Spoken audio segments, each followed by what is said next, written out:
Okay, so I believe this video needs a little introduction. We're doing something brand new here. It's more of a blog, vlog, like long format type of content dealing with the symbolism used in Dirt Poor Robin. So this video, you're going to want to watch it if you're interested in the story of the Ravenlocks, if you're interested in the Dead Horse Alaska story. We talked to a fellow YouTuber, artist, iconographer, who has a wonderful intuition for symbolism, and just by showing him our album covers and giving him small details of the story through the songs, he's able to crack into the stories with a level of detail I didn't imagine you could do without actually knowing the story. So you're going to find out some things that we have not disclosed yet about these stories and the symbolism used within. So if you like this, please let us know in the comments, like the video, share the video. I want to do more of this in the future, but I want to do it if you guys find it engaging. Also, if there are questions or people you'd like us to interview, hit us up in the comments and give us some feedback. All right, without any further ado, check out our new series.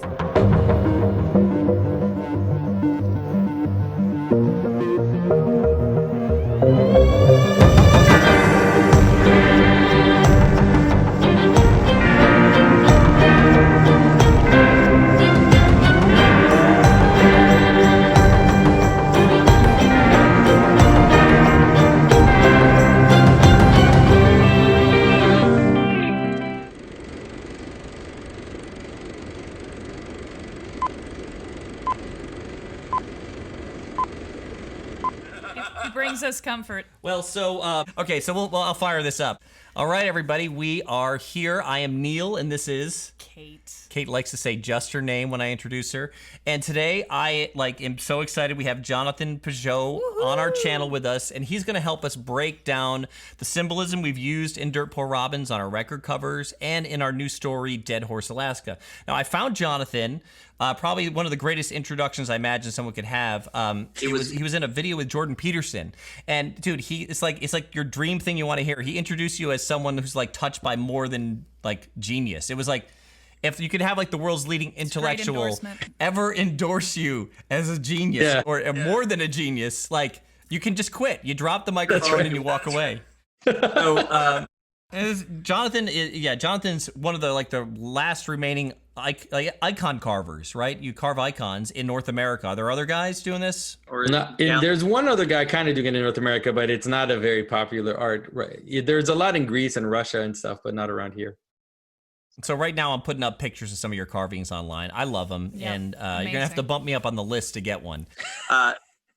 Kate and I have always kind of interacted with symbolism in more of an intuitive way, where we always deal with things symbolically in our songs and in our work, but not with an intentional dissection of them. And so Jonathan's going to help us here with that today. I think he's probably the best guy I found in the world on the subject. I don't know if this was lofty enough of an interview for you. I mean, an introduction.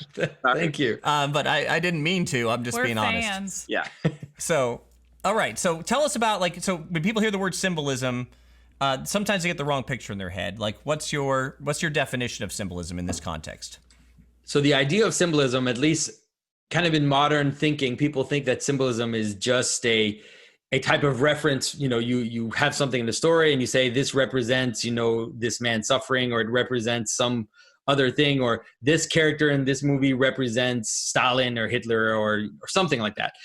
And that really isn't the type of symbolism that interests me. The type of symbolism that interests me is what you call structural symbolism. And symbolism is just the capacity to see those patterns and then be able to point to them. Every day is a story. The way that we talk to people, if we're going to recount an event in our life, we usually do it with the story structure.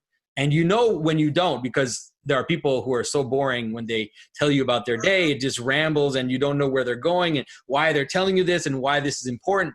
And whereas there are some people, when they tell you their day, they're able to pick the events that are meaningful and to create a nice pattern and then tell you the story. But that pattern is not arbitrary, that it actually has the same structure that you'll see in movies or that you'll encounter in images. And so that is what interests me.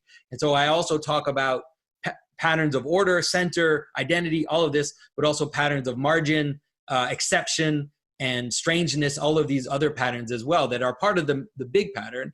And that might be one of the ways that I'm trying to connect also with the modern world today. When we talk about your art and your music and the imagery that you use, you tend to use a lot of that imagery, the imagery of the monster, of the edge, of the carnival, the strangeness, all of that. I told you you'd talk about that when you heard it. That's what I was going to ask you about. That was one of my questions. Yeah. That's interesting. Well, yeah, because that's, the carnival's where you go to look at the monstrous things on the outside that have been brought into a way where normal people can encounter them. And we never really fit in the center of things, right? We don't feel like we're trying to preserve. Well, I mean, I can't even say like I have an intention. You do the stupid thing as an artist. I don't know if you've ever done it where like after the fact, you can talk all about what you were doing. And then meanwhile, while you're doing it, you're just pushing things around until they fit and they snap and they do something to you, right? I feel like it comes out better. And you're probably the same way. When you don't think, you just push it until it's right. Yeah, and you're right. There are certain types of people that have intuition, and that intuition is often far more right. Like it's right in terms of pattern than if you do it too consciously. A lot of when you look at some works of art, sometimes you wonder like, how did they figure this out? Like it's so complex and it's so thought out, but sometimes it wasn't. It's just that artist was able to tap into something which is beyond them. You hear artists all the time talk about when they create something that it's like, it's not me. I don't really feel like it's me that's creating it. I feel like I'm like some vehicle for something above me or something higher that's kind of coming through me. When you have an intuition, sometimes it's the same. You don't feel like it actually comes from you. It's like a light coming from above. It's like, ding, I get it. And then it's no, exactly. Yeah.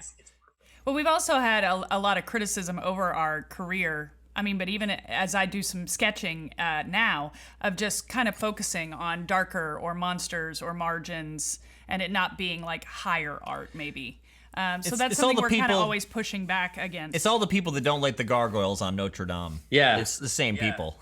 They don't get those structures. And I think it's just about place. This is what I always keep telling people about. The carnival is fine during the carnival. Right? You don't want a graduation to be a carnival. You don't want your marriage to be a carnival, but a carnival is fine if it's a carnival, right? Or was your marriage a carnival? No, it's not. If someone watched from the outside, they think that is, but that's what the center looks like for us. Yeah. But what I mean is that there are certain things that are able to take on the kind of subversive aspect of the carnival, the exception, the freak, all of this imagery, and it's totally fine for it to do that. But then you don't want it to be everywhere. You need to have room for everything to have its place. Right. Yeah, perfectly said. Okay, so let's dig into some of our album covers. So these are all pretty much made.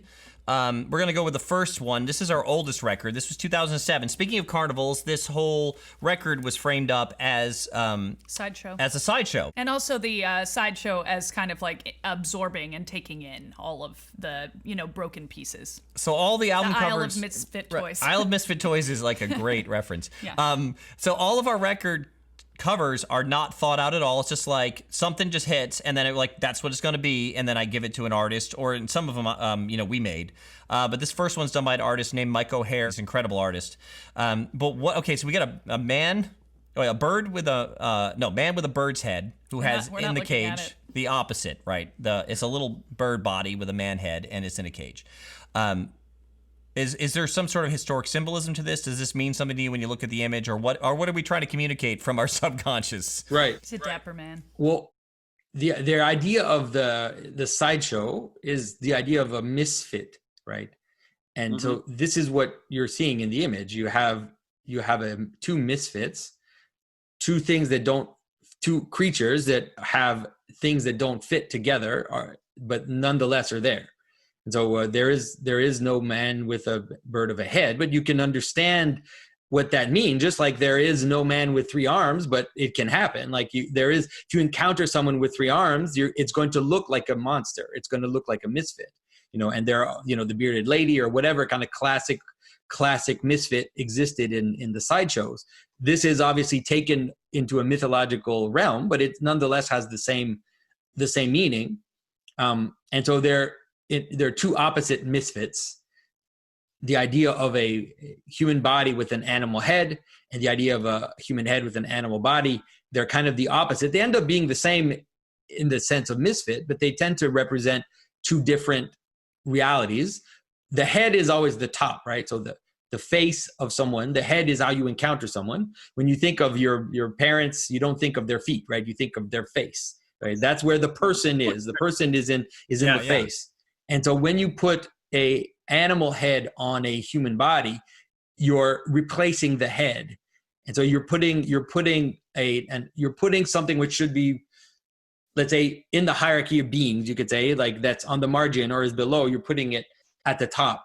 And so you can understand that as someone, the idea of an animal head in a human body tends to be someone who is led by animal passions, you would say, or animality, okay? And then you have the opposite, which is the human head on the animal body. It's usually has to do with the idea of a especially with a bird, the idea of an idea that doesn't find body, the idea of an idea that doesn't totally fit with the body, like an idea that's too lofty or something like that, right? Something that can't land in the world. I always say something like flying cars, right? Flying cars is an idea that's been around for 100 years, but it's not happening because there's no way, it doesn't make sense to do it. It's not safe. It's not all this. We still have the idea. It's still up there, but there is no way to fit it with a body. And so it ends up being a misfit in that sense. And so if you have those two creatures, you could have had the opposite. Like you could have had one caging the other, right?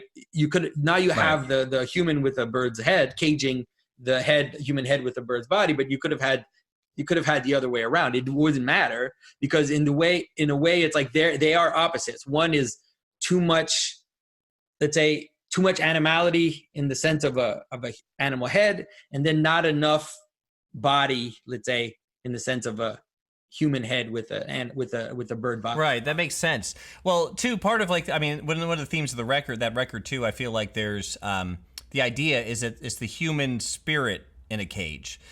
Is like, we've talked about this before, you and I, is that sometimes in stories people try to bring the spiritual element down. Like the best example I have of this is the Force in Star Wars. And so episode 1, no spoiler here in case you guys haven't seen it, was the 4th Star Wars movie. They decided to give the Force body, and it was a ridiculous body. It was midichlorians. It answered all the questions that were up in the air, kind of destroys the idea. And so they take that spirit and they force it into a cage and they pin it down to the ground and they ruin it.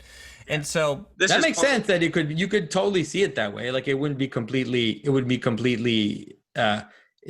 stupid to see it that way. Like I said, it's the idea of this principle that's too high that in a way maybe shouldn't be incarnated, but then you kind of try to pin it down and then it's not supposed to. So you have to cage it in order for you to be able to master it or something like that. Study it or examine it. Right. And what's interesting in the album is that you also have another kind of cherub figure. Mm-hmm. Right. And so you also have this idea of this cherub. It's interesting because the cherub is, even in carnival aesthetic, it's fascinating because you find it there a lot in carnival aesthetic on Ferris wheels or on how you call those, the with the animals going around. Carousel. Mm-hmm. Yeah, the carousel. You often find these kind of cherub figures, but so you find the idea of the hybrid as a guard is something that I talk about all the time. The idea that on the door of the paradise, you have these hybrids, you have these cherubs at the door of paradise, but then you also end up having monsters on the edge of the world, which are acting as guards in that way as well. So you encounter them everywhere. So you have monsters you have these weird cherub figures in the carnival, which is kind of at the edge of the world. And then you also have these same cherubs in like the Holy of Holies of the temple, on the veil of the temple. So it's this weird place, this strange place also where the end becomes the beginning, right? It happens in the hybrid as well, where the first becomes the last. All of this stuff, this strange place where non-duality happens also in that moment, which is difficult to pin down because you want to be careful not to confuse also the monster on the edge of the world that's going to eat you and the cherub at the door of the temple that you have to answer their riddle, let's say, to get through, something like that. It's interesting that in what you're describing here, that it's the cage is a good thing, like it could a be necessary thing. Yeah, it depends on what you have in there, right? Yeah, it depends on what you have in the cage. A cage can be a very good thing if you have a monster. So that's one of the things about symbolism you talk about too, is that it's not like a conversion chart you use. It's all in context. Yeah, exactly. And most aspects of symbolism have positive and negative aspects. Light can be a bad thing depending on what you're trying to shine it on. Is it something you're not supposed to see? Suddenly it's a negative thing in the context. So Leviathans, right? Leviathan is our next record. The album cover is not so important. We actually ripped that from obvious. Gustave Gustave Doré. Yep. Yeah, he's beautiful stuff. But there was a pattern I was seeing, I was trying to express, and it just came out in the story. So talk to us about like Leviathans had a place historically in the Bible and all kinds of places. Like, what's the most important thing to know about sea monsters? Well, the most important thing to know about sea monsters that no one knows is that they're named explicitly in Genesis as being created by God. Oh yeah, it's translated out in a lot of Bibles. It's translated weird. They try to translate it out, but it says that God created the Tannin, which is the serpent. And it's implied that it's the sea serpent, right? So the great sea serpent is actually created by God in Genesis. But then the sea serpent then becomes an image of the bottomless, the abyss, the chaos. It becomes an image of the chaos itself. And that's how the Leviathan is seen in Scripture. It's sometimes seen as neutral, not necessarily. For example, in Job, it's not necessarily seen as bad. It's just chaos is not necessarily bad, but there are other places where it's named as the great Satan, right? So Leviathan, the great Satan, that is finally cast down or destroyed or cast, stopped at the end of time. And so the Leviathan, it really is this image of the monster at the bottom of the world or on the edge of the world. If you think of the world as like a wheel or a disc or something, it's related to the Ouroboros, like the idea of the ocean itself as this great river that is never ending, this kind of bottomless chaos, you could say. And so that's what the Leviathan represents usually. Well, too, in ocean, like water, especially salt water, like we don't associate that with darkness anymore, really. You know what I mean? We don't think of that as an opposing category to light, like you would have in like more ancient times. And also people don't. It's because we don't think phenomenologically anymore. We don't think in terms of our experience. We try, when people try to use kind of weird scientific categories to interpret symbolism, it usually goes off the rails. Like symbolism Too much is conversion. based on your experience of things. It's based on, and it's not subjective. When I say experience of things, I don't mean subjective, like this is what it makes you feel like. I just mean no one in the world can drink a lot of seawater without dying. Right? Seawater, you can't drink seawater, right? And so that is its symbolism. It has to do with the fact that the ocean is in a way an image of death because you can't drink. And it's also, fresh water always comes from above. So, right, it has to. It either comes from the clouds or it comes down a mountain, or even if it's a source, it tends to go down. Like it's always kind of flowing down. If it comes out, it flows down. And so it's always kind of flowing down. Whereas the ocean is really the bottom of the world, right? It really is this kind of salt water that's at the bottom, and it still is. It's dead, right? It's dead in the sense it's death for us. If you drink, Could it also be symbolic of hell if you can't drink, kind of like the rich man and Lazarus? Well, I know I wouldn't see it as an image of hell. It really is more an image of chaos, and you could say something like unusable potential. Right. So imagine it like I recently used the image of a basketball game. It's probably a good image if you want to understand how this stuff is actually related to something. So you have a let's say basketball. So basketball has a frame. There's certain things that can exist in basketball, and there's certain things that can't. Right? There are no cows in basketball. Okay. So there are no pickup trucks, and there's an indefinite amount of things that aren't in basketball and aren't named in the rules, right? You don't even name them, those things that don't belong in basketball. You don't actually name them in the rules because they're so outside of basketball that they're the salt water of basketball, right? They're poison to basketball. If you bring a cow out onto the court of a basketball game, that's it, the end of the basketball game, right? It has no place. It's potential that isn't possible. And then there's potential inside the game, because no game is the same, but there's a million things that can happen. And that would be like fresh water. So fresh water would be like the potential within the game that actually can feed the game and can make it sustain. And so, there's certain things that you're allowed to do. Then your surprises, like all of a sudden people know how to dunk, and you're like, oh, is this going to be in the game, or is this potential that the game can allow? And then we're like, oh yeah, we'll allow that potential. That's the fresh water. The salt water is all the stuff that actually that can't fit. That's right. just not your. Yeah. You can't. It's not part of the potential of the game. And so there's a cosmic version of that, and that cosmic version is a Leviathan. Because if you bring that stuff into the game, it's gonna kill the game, right? If you bring a pickup truck and a cow and an AK-47 and you keep bringing stuff that doesn't belong in a basketball game, it's going to drown out the game. The game's not going to be able to exist. And that's the monster of chaos which comes up and devours the world, because it's bigger than anything.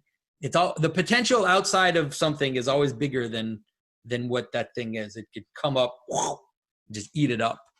Right, that's so good. It's funny. I'm gonna cut someone off from leaving the snarky comment that cows do participate in basketball if they're dead and filled with air. Right, they do, in the sense that they're the leather that can make the ball. There you go. And some guy was already typing that right now. He's like, what are you talking about? Cows are part of it. So here's how that pattern comes out in our song. I don't know if I've ever showed you the song, but the idea is this. There are these truisms that people say, like, history, those who don't remember history is doomed to repeat itself. Yeah. Right, so that's a certain type of chaos, a forgotten thing, right, that it falls out of like our memory, it's no longer remembered, and it comes back at us. And so in the song, it was a time where there was a tidal wave that had hit the earth, and I thought about, why do people live in places there's tidal waves every 50 to 100 years? Or why do people live at the base of a volcano? Why do people live in these spots where inevitably, longer than the span of a human life, there's going to be another one? It's because they forget. And so in our song, the Leviathan is asleep at the bottom of the deepest part of the ocean, and what wakes it up is it's enraged that people have forgotten it. So it comes back to show them that it's there, and it lays waste to the cities. And as soon as people are like, "Oh, the Leviathan," it goes back to sleep because now they're on guard. Is this a brand of that same idea? It's actually a really good idea. There's plenty of stuff like that. There are these cities in the Middle East where there are these massive trees that have been planted like around the city, and they were planted 100 years ago, 200 years ago, or whatever. And people totally forget, and they start cutting the trees because they're like, these trees. They cut the trees, and then finally here comes the desertification, like into the city, because they forgot what that barrier was there for. Well, there was a story too of the I don't remember where that was. It was somewhere far east, but it was like the water had gone out and all the little fish were like reflecting. Everybody ran down to the beach to look at all these beautiful little silver fish. It was a tidal wave. And then the tsunami comes in, and it had been so long they didn't realize. Forgot what it was. I loved the Leviathan of Godzilla as a kid, and I was just thinking about that like, I call it sandbox, but that universe existed because it's a little weird, like the X-Men. Like the X-Men are the mutants that fight off the bad mutants and protect the humans, and Godzilla is awakened by a nuclear bomb, right? Like it's radiation. And so he comes up and he wreaks havoc on the cities and he destroys cities. But they realize that he's also woken up because these other monsters are coming, which you could see as other bombs, if you want to look at it that way. And so there's all this collateral damage, but it's this other weird version of Leviathan. I think that it's like really one of the most fascinating like monsters to me is Leviathan. Godzilla? Oh yeah. Well, Godzilla is really important. Like he's important in understanding what that could mean. So the best story, in a way, that the Godzilla story is one of the best stories. It's that the Leviathan actually wakes up when order tries to encroach on it. That's usually when the beast comes back. And so so you have this beast at the bottom of the ocean, and you're usually just supposed to like leave it alone. Right? You kind of know that it's there, but you just leave it alone. Don't poke it, right? But then when you forget about the Leviathan, then you start building out, and you build out, and you build out, right? You build you build onto the ocean. You're like, hey, we're okay. We can just build these islands onto the ocean, and we can do that, and we forget the danger of a tsunami. We forget the danger of nature. We forget the danger of everything that's around us because because it hasn't happened in a while, and then you poke it, and then finally it comes and takes you, right? And so it's the same in every manner. It's like, imagine you have you can have it the same. You have, let's say, an empire, and they have these barbarian hordes that are kind of out there, and then you keep kind of moving up, out, and you keep putting outposts and outposts, and at some point that barbarian horde that didn't care about you so much, at some point they're like, okay, we're done with this, like, we're going to raze you to the ground, we're going to completely eliminate your city because you just kept poking at us. So you have to be careful, like, you have to be careful not to wake up the monsters, and Godzilla is exactly that. The nuclear bomb is perfect for that image, because it's technology gone awry. It's like this weapon of mass destruction, and here comes nature back with force. Okay, so next album cover we have The Raven Locks. Okay, so this is one of the things that caused me to tune into your channel. And so Jonathan has an incredible YouTube channel. I spend more time on that channel probably than anywhere on YouTube. When the bromance began. You did a video on the symbolism of hair. And now our story was finished, our record was done, and I was like, was I close? Because I hadn't thought about it symbolically at all. And so the Raven Locks, in the story... it's a long listen. He falls in love with a girl that he doesn't know who dies. Mm-hmm. And he's a wig maker, he's a hat maker, and he sneaks into the morgue and steals her hair. And it's this long flowing black raven locks. And he ends up going on this strange metaphysical journey because the bust he puts the hair on begins to talk to him. Right. And like an oracle. And so, but this is an image Kate and I made. I did the drawing, and then she did all the line work after. And so, but just break down, never mind the whole story I gave you, just break down the things you're seeing going on here and what you would take away from that. So hair has two aspects to it, and they're related, but hair is related to death, first of all. Exactly. It's similar to what you said. It's related to death in the sense that it's dead. It's the dead part of your body, right? It has no feeling. You touch it, it has no feeling. And it also is a covering, this idea of like the dead layers that you have around you, your clothing, your house, your city, all of these dead layers of things that you kind of add to your body, but that aren't living, that aren't like part of you in a living sense, but you add. And so hair also is the most immediate version of that, right? In scripture, when Adam and Eve fall, it says that God gave them garments of skin. And it's like, the idea is that they're hairy garments of skin, right? They're these hairy outer coverings. Okay. And so that's mostly what hair represents. But then it is also glory. And so it's death and glory at the same time. So there's a great verse in the Psalms where it says that the gray hair of an old person is their glory. Right. And so that's a beautiful image of death turning into glory, a halo, right, that comes out of your head, and it manifests your beauty. It's both a covering and a tool of beautification. And so in that sense, because it is related to death, and it's related to especially the idea of the locks and these kind of wavy locks and kind of let's say kind of chaotic locks, right? You can imagine it that way, like waves in the sea. That's what you showed on your album. So relating the hair to the sea in the sense of this kind of aspect of death, but then also the possibility of it being, of revealing something. That's what I mean by glory, like revealing something about the person. And so the fact that it's related to an idea of an oracle or divination, it makes complete sense, because that's what divination is. Divination. Yeah, she becomes an oracle, is what she is. She doesn't have a normal conversation with him in the story. She's just an oracle. Right. And so that makes total sense, because that's how oracles function. Is oracles will encounter some aspect of chaos, crystal ball, or throwing bones, or opening the intestines of animals, or throwing stones. Like in the scripture, it seems like that's what it was. It was like throwing stones, the Turim or whatever they were called. And then in that kind of chaos, there's like light, as if light shines on the water. There's like light comes down and reflects on this water, and then you can see a higher meaning. And so it makes sense also that the hair could be used as a kind of oracle. What's interesting is that his weird trippy journey he goes on, he ends up at the bottom of the ocean, which has been emptied. He enters the underworld through the mouth of a leviathan, and he's trying to return her hair to her to bring her back to life.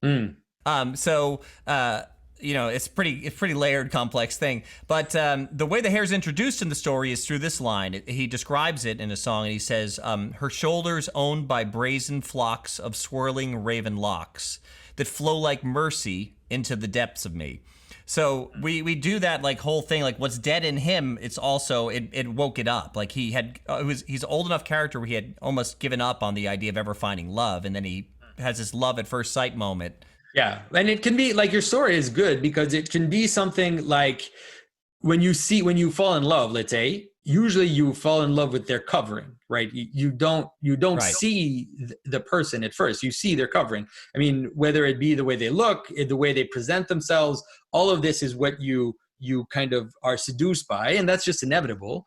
But then if you want to have a real relationship, at some point that glory or that exterior manifestation has to be connected to the heart, or else that relationship is not going to survive. And so the idea of him going into the underworld, wanting to connect the hair to this person so that he encounters her truly, you could say, and not just as this residue or as this kind of outer manifestation. So it could be the journey of any relationship, really, where you want to at some point connect this impression that you had, which made you fall in love with someone, with the actual person that's hiding behind it.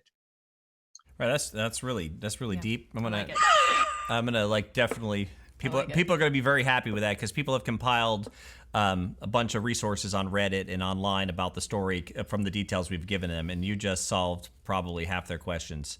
So you might get a few follows on your channel.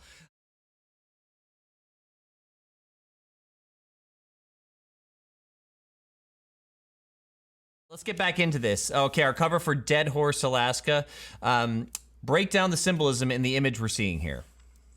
So what I'm seeing in this image is related to the other things we talked about in terms of your other album covers, which is the notion, when we looked at the cover that had the man bird and the birdman, we talked about the idea of the sideshow or the carnival, this imagery of the edge, really. And so one of the things that happens at the edge of an identity, at the edge of something, is there starts to be like a separation between the identity and the actual body. You could say it that way. And that's why you have monsters. The idea of a misfit, we talked about that before.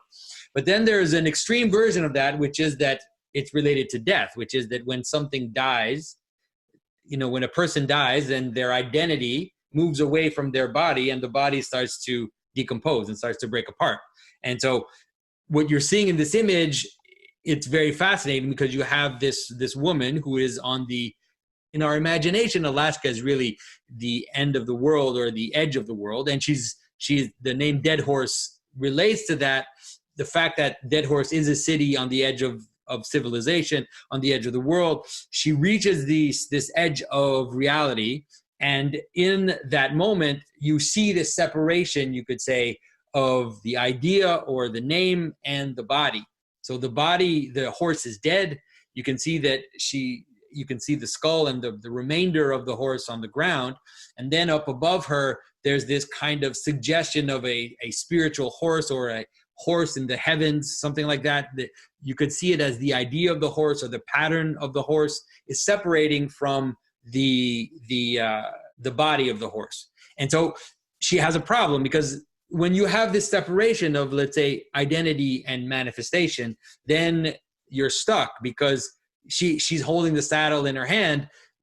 Her physical horse is now dead, decomposing. She has this image of this kind of spiritual image in the heavens, but what is she going to do with it? Because she would need that incarnation so that she can ride back towards civilization, or that she can go wherever it is she's going. In a way, she's stuck there at the end of the world now, because she's lost that meeting of name and body, or something like that. All right, don't give away our whole story. I'm hiding this. No, it's it's like, yeah. Okay, I didn't know we put all that in there, but apparently we did. Did that with the Raven Locks thing too. Like you just from that one image, and you started to describe the symbolism. I feel like Is this a thing, like classic stories, what we've canonized and what we've remembered is because we're just tapping into the pattern of reality that's occurring in the overall pattern of the story, not just the details and the characters, but really what makes something a classic is the fact that you're tapping into a greater pattern of reality that everybody's seeing, whether they can put it into words or not. You could almost see it like as a kind of story Darwinism or something like that, where you always have a bunch of stories and a bunch of cultural manifestations, but then what happens is some get forgotten or some gets weeded out, and that which is maintained or that which is kept, then the reason why it's kept is not arbitrary. It's kept because it is able to maintain our attention. And the reason why it maintains our attention is because it connects to a deeper, truer reality about how we find satisfaction in seeing certain patterns played out, right? We actually get a deep satisfaction from watching or participating in certain patterns that manifest something that is deeply rooted in how reality exists. And so those stories tend to continue. And so that's why when you look at older stories, for some reason, the patterns appear clearer than just watching any random movie today. And the question is, which story of the random movies where we have around us today, which ones will continue in the future? It's usually going to be those that maintain the memory of or manifest more clearly this deeply satisfying pattern. All right. Well, we're going to do a part 2 with you, Jonathan. Here, it's going to be people are watching this. It's going to be coming out right after our record comes out. That was a really great ending point. Remember, follow Jonathan Pageau, Pageau. There you go. Right. Okay, I did it. Channel is chock full of content like this. Yeah. So yeah, check him out and then look for part 2 coming out soon. So that is it for episode 1 of our new vlog. If you liked it, please like and please subscribe so you can get future notifications. And don't forget Jonathan's channel. I have a link for that in the description. Now, our new EP, Dead Horse Alaska ONYX, comes out June 23rd. And following that, we'll release part 2 of this discussion we had with Jonathan, which actually deals more specifically with that EP. So that's all. We look forward to bringing you more content like this in the future, and we're looking forward to seeing you then. Judging eyes, haunted by the core diva.